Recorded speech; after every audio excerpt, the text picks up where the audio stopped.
et bienvenue dans mon atelier. Je suis Céline, je suis créatrice de design de tricot et également professeure de tricot pour Mademoiselle Pétronille. Je vous accueille pour un nouvel épisode de mon vlog dédié au tricot. Et comme nous sommes lundi 23 mars, avant de commencer, je voulais faire une petite introduction pour expliquer le contexte dans lequel je vais faire ce tournage de ce nouvel épisode, puisque nous sommes au jour 7 de la période de confinement qui a été décidée par nos autorités françaises concernant la lutte contre l'épidémie de Covid-19. Et voilà, je vais expliquer pourquoi j'ai décidé de maintenir le tournage de cet épisode. Il y a deux raisons principales qui font que voilà, je vais faire ce vlog cette semaine. Tout d'abord, mon activité professionnelle, j'ai vraiment le privilège de pouvoir la maintenir pendant cette semaine puisque en tant que créatrice de modèles de tricot, je travaille chez moi. Mon atelier est à mon domicile, donc je n'ai pas l'obligation de sortir pour aller travailler. Et j'en suis très chanceuse et j'ai beaucoup de gratitude pour ça. Bien entendu, j'ai une partie de mon activité qui est impactée économiquement puisque j'ai dû annuler mes cours et mes ateliers en public, en présentiel. J'ai dû également renoncer à aller travailler à la boutique Lanaé à Grenoble puisque celle-ci est fermée. Donc forcément mes revenus vont s'en sentir affectés. Mais voilà, pouvoir maintenir mon planning de création pendant cette période est très important pour moi. Ça me permet d'avoir une structure qui m'aide à lutter contre l'anxiété pendant cette période. Donc j'en suis voilà, aussi également très reconnaissante. Et la deuxième raison pour laquelle je maintiens le tournage de ce vlog, c'est parce que je souhaite vous offrir une petite parenthèse dans cette période qui va être anxiogène pour pas mal de personnes. J'espère que ce vlog vous permettra d'avoir une petite bulle de divertissement pendant cette période de confinement et que notamment les commentaires que vous pourrez laisser en dessous de la vidéo sera l'occasion pour vous de partager toutes les choses positives qu'on a à partager autour de notre passion commune qu'est le tricot. Je vais donc pouvoir tourner les différentes séquences de mon quotidien au travail cette semaine et je vous retrouve un peu plus tard pour évoquer avec vous les créations de nouveaux designs que je suis en train de réaliser en ce moment. Bon visionnage!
sommes le vendredi 27 mars et comme promis, ce matin j'ai procédé au tirage au sort concernant le petit concours que j'organisais sur ma chaîne YouTube pour célébrer les 1000 abonnés à la chaîne.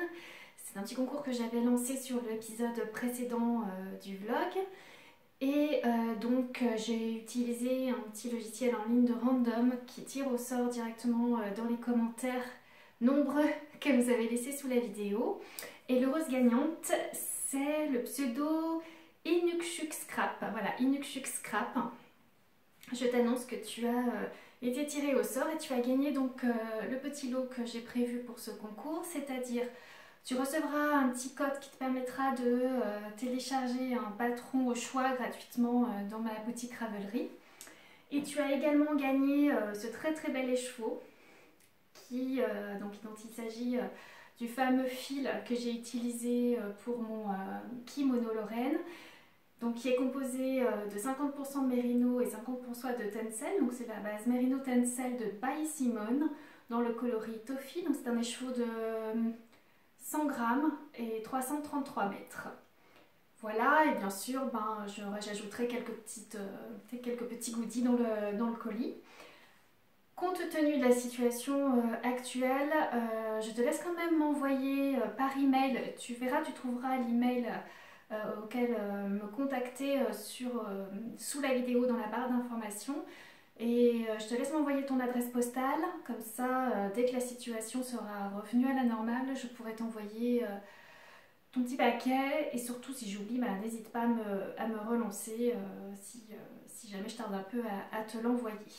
Voilà, donc félicitations. Je tiens aussi à dire un grand merci à vous toutes et vous tous qui avez participé en laissant donc des réponses à ma question qui était de connaître vos souhaits de garde-robe classique, enfin de vos basiques tricots vous souhaiteriez avoir dans votre garde-robe en propos des pulls et des gilets. Donc j'étais vraiment ravie de lire toutes vos propositions. J'ai commencé déjà à trier toutes vos réponses. Il se dégage des choses très intéressantes et j'aurai l'occasion d'en parler au fur et à mesure de mes vlogs et vous verrez que peut-être mes futures créations seront inspirées de vos suggestions. Un grand merci pour avoir participé aussi nombreux au concours. Dans cet épisode, aujourd'hui je vais vous parler donc des créations qui sont à l'ordre du jour cette semaine.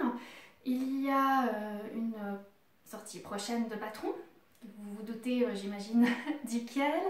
Je vous parlerai également d'un autre design que j'ai terminé, voilà, et un troisième, une création qui est en cours, qui devrait aussi sortir au début de l'été. Pour commencer, le patron qui devrait bientôt sortir, si tout se passe bien, qui est en fin de test, bien sûr il s'agit de mon kimono Lorraine, dont je vous ai déjà beaucoup parlé dans les épisodes précédents. Le voici. Le prototype est terminé dans la très jolie laine de By Simone. Je l'ai donc tricoté dans sa base que je viens de vous présenter, la Merino Tencel, 50% Merino, 50% Tencel, qui est un calibrage de laine sport que moi j'ai tricoté en aiguille 3,5 pour un échantillon de 24 mailles. Je vous invite à regarder l'épisode précédent pour voir tous les fils que je propose également qui pourraient convenir pour tricoter ce modèle-là. En sachant que au moment de la sortie du patron, By Simone ne sera pas en mesure de vous proposer les kits pour tricoter le kimono. Compte tenu de la situation actuelle, elle n'a pas de stock de ce fil-là dans la boutique pour l'instant. Mais après l'avoir contactée, elle m'a dit que dès que la période de confinement sera terminée, que ce sera revenu à normal, elle pourra recommander du Merino Tencel, le reteindre et proposer les kits pour tricoter le modèle. Donc soyez patients et patientes, vous aurez la possibilité de vous fournir dans le même fil que j'ai utilisé pour faire ce kimono. Alors, le patron. Ce modèle, pour rappel, c'est un modèle que j'ai voulu printanier, facile à porter à cette saison-là quand les beaux jours reviennent. Ce qui explique qu'il est un décolleté assez dégagé, voilà, puisque c'est un décolleté, alors là comme il est croisé on s'en rend moins compte, mais qui descend vraiment jusqu'en bas au niveau de la dentelle en V, voilà, il y a une vraie progression du décolleté jusqu'en bas du kimono. C'est une construction en top-down, épaules tombantes, vous pouvez voir, voilà, ici les épaules tombent quand même assez basses, puisque c'est un modèle qui a une aisance très importante, voilà, qui va de 35 à 45 cm en fonction des tailles. Il n'y a que 4 tailles, puisque comme c'est un modèle qui est très ample, il permet de convenir sur des petites jusqu'à des très grandes tailles, jusqu'à des très grands tours de poitrine. On commence par tricoter le dos, voilà, avec un montage provisoire. Ici, on va placer une petite bande de pointerie sur l'encolure qu'on va tricoter directement, il n'y a pas besoin de remonter les mailles. Ensuite, quand on a fait donc, la première partie du dos, jusqu'au niveau des emmanchures, on va venir reprendre un côté au niveau du montage provisoire. On va tricoter le premier demi-devant, où on commence déjà les augmentations pour former l'encolure V. Et en même temps, on tricote aussi, on place la petite bande de pointerie, c'est-à-dire qu'on la tricote en même temps. Pareil, on relève l'autre épaule et on procède de la même manière. Et quand on arrive sous les emmanchures, on rejoint les deux demi-devants avec le dos et on va les tricoter à plat, voilà, en aller-retour. C'est la partie la plus longue, la grand-mère de Jersey qu'on tricote. On continue toujours à poursuivre la bordure au point mousse avec toujours une encolure V qui se forme. Et vous avez sur le côté un petit détail de fausse couture qui est formé par deux mailles en verre. Et enfin, on arrive au plus intéressant. Bon, je vous explique à peu près à quel moment on va passer la dentelle, en sachant qu'il faut que vous obteniez le même nombre de mailles sur le dos que sur le devant pour pouvoir commencer la dentelle. La dentelle, vous avez plusieurs diagrammes, je vous explique, vous verrez dans le patron qui peut paraître assez long, mais non, puisque je vous explique dès le début les pages qui concernent votre taille. Donc vous n'êtes pas obligé d'imprimer tout le patron, c'est vraiment indiqué dès le départ les pages qui vous concernent. Vous avez à la fois un guide et les diagrammes qui correspondent pour chaque taille. Et en fonction des tailles, vous avez plusieurs diagrammes qu'il faut placer, et on les place d'abord sur un premier demi-devant. Ensuite, on continue la bande du dos et on tourne, on fait le deuxième demi-devant. Quand on a terminé, on termine avec une petite finition en point mousse. Quand on a terminé le corps, on relève des mailles. C'est pareil, je vous explique le nombre de mailles qu'il faut relever au niveau des emmanchures. On tricote les manches en circulaire, en tricot, donc c'est du jersey en circulaire.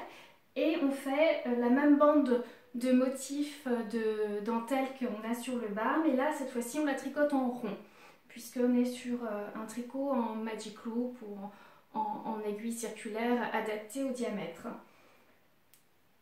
Voilà, je crois que je vous ai à peu près tout dit sur la construction. C'est un modèle qui convient plutôt à un niveau intermédiaire, puisqu'il faut quand même être à l'aise avec la dentelle, savoir bien la placer.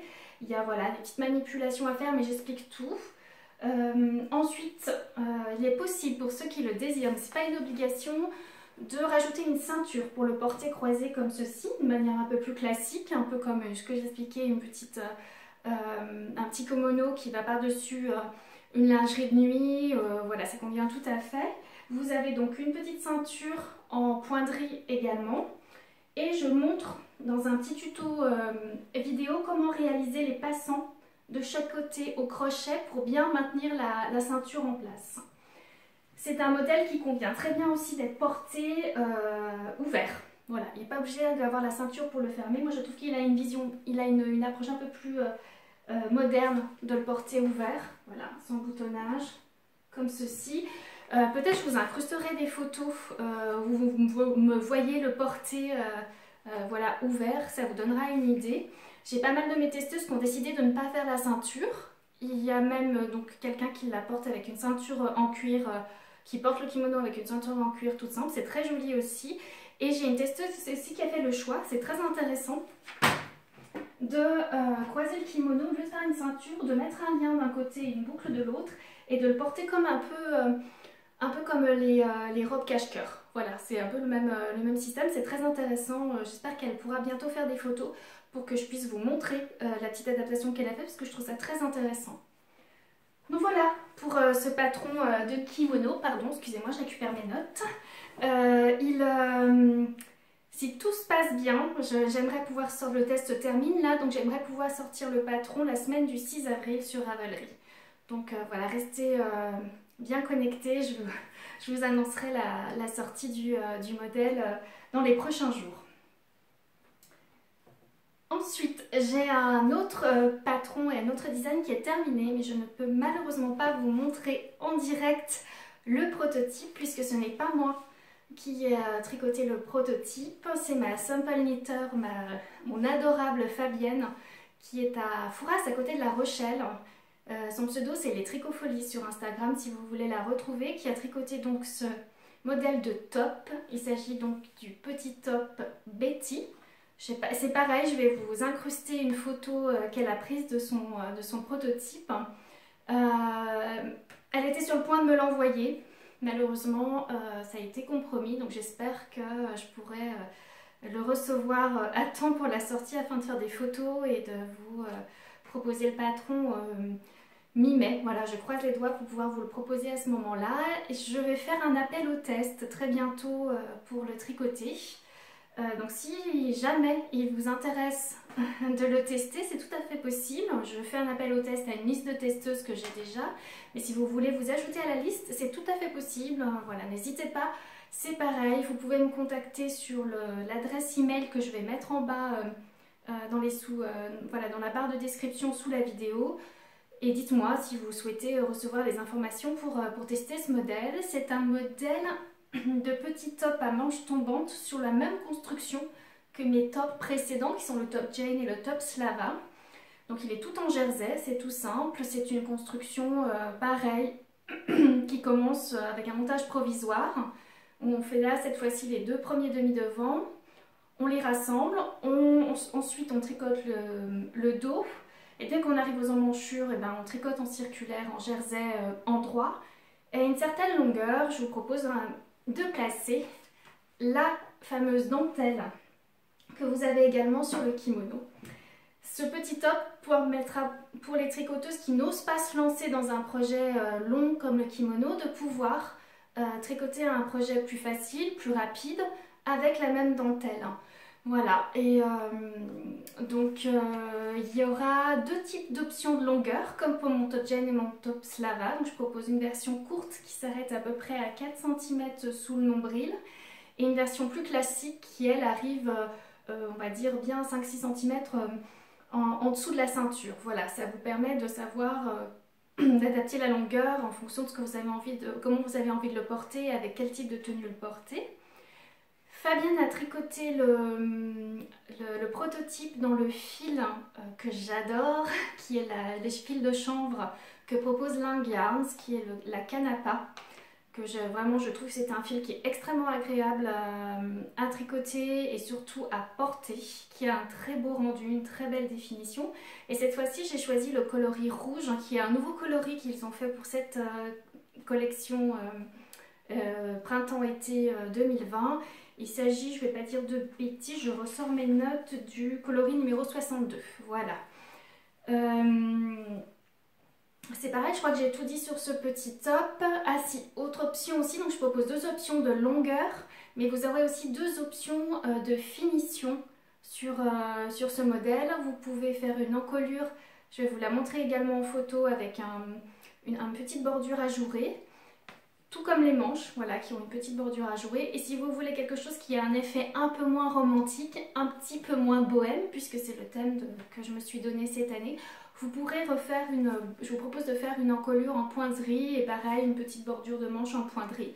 Comme ça reste dans la même thématique que le kimono, on reprend les mêmes codes, mais avec une version un petit peu moins romantique, un petit peu moins bohème. Le troisième modèle dont je voulais vous parler, c'est un en cours, donc c'est une création que je suis en train d'élaborer pour cet été. Voilà, j'espère également que je pourrai vous proposer ce patron soit au mois de juin et au plus tard au mois de juillet. Cette fois-ci, je me suis également inspirée du folklore de Bohême en République tchèque. J'ai repris les costumes et il y a une pièce qui pour moi me paraît très importante dans ce folklore-là, c'est la blouse que portent aussi bien les femmes que les hommes, qui est une blouse blanche sur laquelle on va trouver des broderies noires. On les trouve donc soit sur le corsage des femmes avec les manches bouffantes, ça je vais vous le montrer des photos aussi pour que vous puissiez vous rendre compte un peu plus facilement avec des visuels. Vous avez également des hommes qui portent des chemises avec ce type de broderie là. Et sinon, si elles ne portent pas les blouses comme ceci, elles ont des châles, pareil, blancs, en coton blanc, sur lesquels on va trouver également le même type de broderie en noir. Et je trouvais que c'était une bonne porte d'entrée pour travailler sur un modèle en noir et blanc, ce que j'ai jamais fait en tricot. Et ça a été un défi un petit peu pour moi, parce que l'objectif était de partir sur quand même un modèle qui était très typé, avec énormément de broderies, très chargées. Et je me suis dit, comment arriver à traduire ce folklore dans un vêtement contemporain, actuel, qu'on aura plus de facilité à porter, c'est-à-dire avec une forme aussi qui convient mieux. Donc j'ai gardé certains codes, je les ai interprétés et j'ai essayé de dessiner quelque chose qui me paraissait intéressant à exploiter et à tricoter. Pour ce qui concerne les broderies, bien sûr, j'aurais pu me lancer sur une idée de broderie en noir sur un tricot blanc, mais là j'ai voulu un petit peu sortir de ça et me dire plutôt comment je pourrais traduire ces petites broderies de fleurs noires, mais de manière différente. Donc j'ai fait le choix, j'ai opté pour un choix qui est de traduire les broderies par des motifs de dentelle fleurie. Ça c'est une première chose que j'ai décidé. L'autre chose, je me suis dit, à ce moment-là, le travail de noir et blanc, plutôt que de le faire en relief avec de la broderie, eh ben, je vais le faire avec de la texture tricot. C'est-à-dire que je vais travailler, comme j'ai travaillé sur des designs précédents, avec la logique du travail bicolore de tricot mosaïque. Donc je vais reprendre aussi cette technique-là pour travailler donc, notamment sur la bande du bas de mon modèle, des motifs en tricot mosaïque. J'ai joué aussi avec des points ajourés, de rayures noir et blanc, enfin voilà. Vous allez voir, j'ai essayé de traduire un petit peu cette inspiration que j'ai vue dans les costumes, dans quelque chose qui pouvait me convenir au niveau du tricot, mais également qui me paraissait être plus contemporaine, plus moderne. Concernant la forme, c'est pareil.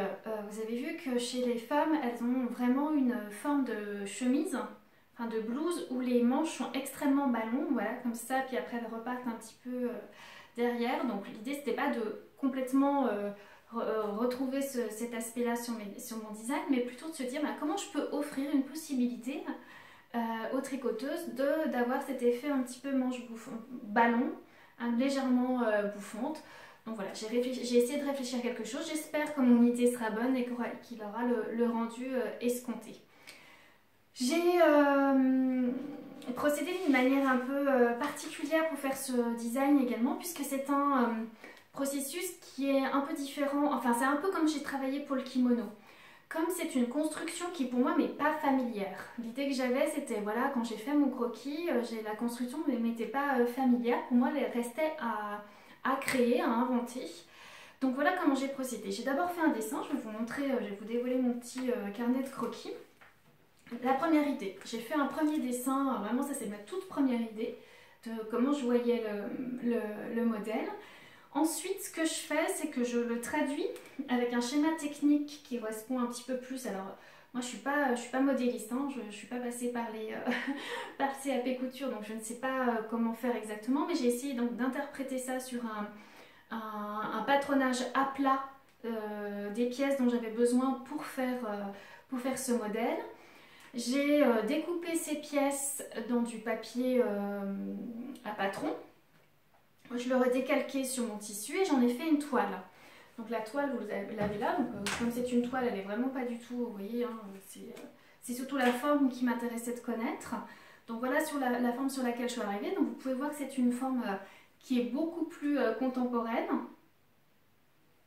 Il s'agit, vous avez vu, d'un t-shirt, un petit pull, hein. Moi je préfère parler de petit pull, qui aura une grande ampleur, un peu de type boxy, mais avec des manches qui vont s'arrondir sous les emmanchures, comme ça. Voilà. Et voilà, cette toile-là va me servir un petit peu de pense-bête, de repère aussi, de gabarit au fur et à mesure que je vais construire mon modèle. Donc là, j'ai eu des pièces à plat que j'ai assemblées et après j'ai réfléchi à comment je pouvais mettre en place la construction dans une logique de tricot circulaire. Donc à nouveau, je suis partie sur une construction que j'aime bien et qui pour moi, pour ce type de vêtements qui demandent donc justement une grande ampleur au niveau de la poitrine, je suis partie sur une construction en épaule tombante. Mais cette fois-ci, les manches sont intégrées directement dès le départ au montage. Donc là, cette fois-ci, je suis partie donc, sur le montage d'une première épaule, sur un montage provisoire au crochet. J'ai installé mon motif de dentelle. J'ai de l'autre côté construit l'autre demi-devant de la même manière à partir d'un montage provisoire au crochet. J'ai rejoint les deux demi-devants au niveau donc, de l'encolure et j'ai tricoté ensemble les deux demi-devants pour qu'il ne forment plus qu'un seul devant jusqu'à la dentelle, jusqu'à la fin de la dentelle. Et ensuite j'ai repris les mailles sur le dos. Voilà, j'ai fait un montage provisoire sur une chaînette au crochet. J'ai commencé de la même manière, vous voyez qu'il y a un petit travail c'est ce que je vous disais tout à l'heure, de texture de rayures noires et blanches avec des petits jours. J'ai pareil positionné la dentelle sur le haut du dos.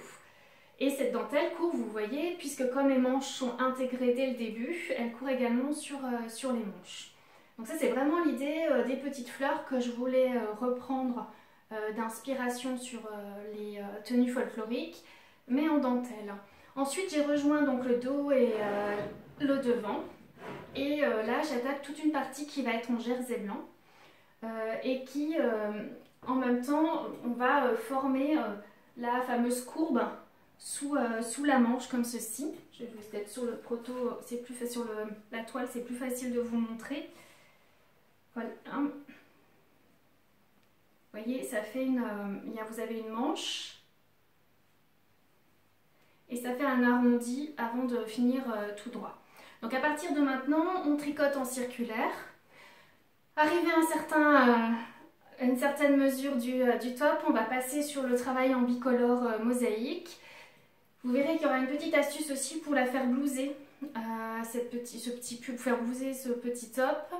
Donc j'espère en tout cas que mon dîner va fonctionner, je croise les doigts. Mais pour l'instant je suis assez contente. Et il faudra à la fin reprendre l'encolure pour faire une finition. Et c'est pareil, je prévois donc une finition en bordure de manche qui va justement pouvoir permettre de créer ce petit effet bouffon. Ce sera une manche qui va arriver à peu près au niveau du coude. C'est pour ça que je préfère parler plutôt de petits pulls d'été que de top, puisque là on a on a des manches.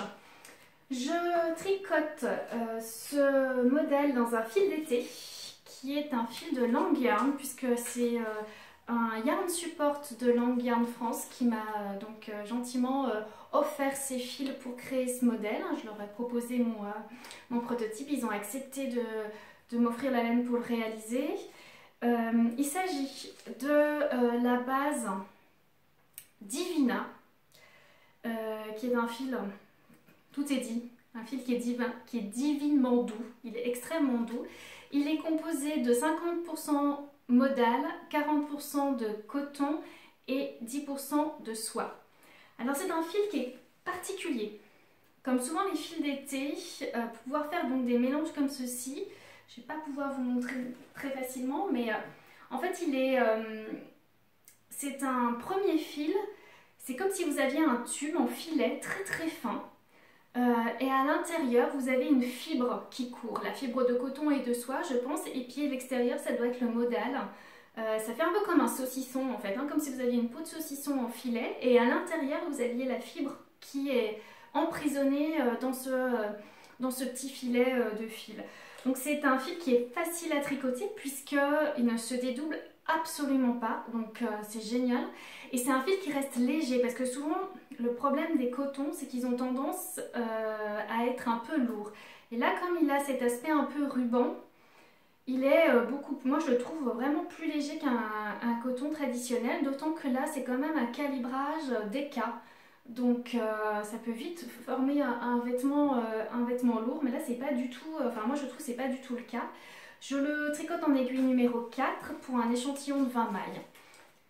Voilà, donc j'ai testé, quand j'ai fait mon échantillon je l'ai lavé, fait sécher, le noir ne déteint pas sur le blanc.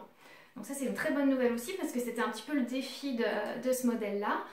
Bien entendu, si vous avez envie de tricoter ce modèle, vous n'êtes absolument pas obligé de le faire en noir et blanc, vous pourrez le faire en uni ou vous pourrez le travailler sur des camélieux comme vous le souhaitez.